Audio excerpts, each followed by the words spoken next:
how to show discounted price on product page Shopify. Hello guys and welcome to this new tutorial. In today's video, I'm going to show you how easy it is to set up and also show the product discounted price into your product page of the Shopify store. So it is very easy and very simple. All you need to do is to follow up the tutorial from the beginning till the end and you are going to be good to go. The first thing that you need to do is to head over shopify.com.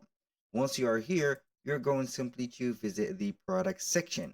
Click on the product section, and from here, you are going to select the product that you have. For example, this one. Make sure that you are going to select it.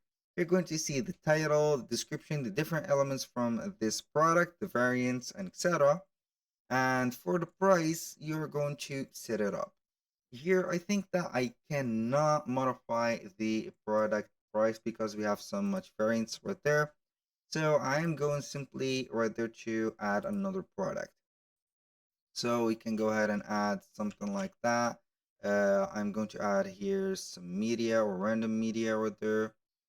Here we have a title design like this. I'm going to add any type of media. Then we are going to add, for example, the price right there. And here we have the compared price or add price. For example, we are going to compare to 20 like that. And then we are going simply to click on save. And after that, we are going to visit the product page. So we are going to click on more actions right there, or we're going to click on preview. So right there, we are going to see the product page or the landing page of our Shopify store.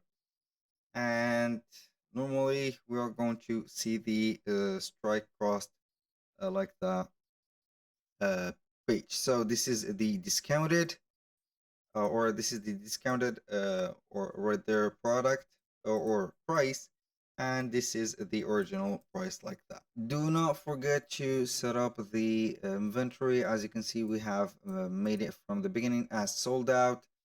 So we are going to head over here, and do not forget to set up the available, for example, like that. I'm going to add 100 and like that. So I think that the quantity is updated. Now we are going to refresh the page and see. And as you can see, it is on sale. Here we have the sale tag, the original price, and also the discounted price. So that was pretty much it for this one. Do not forget to add this particular promotion or the compared add price from the beginning of adding the product. So in case you are not going to get that, and also you are not going to get that from the second attempt after you have added directly your product. That was all for today's video. Thank you guys for watching. I hope that you have enjoyed the content and hope to see you soon on the next one.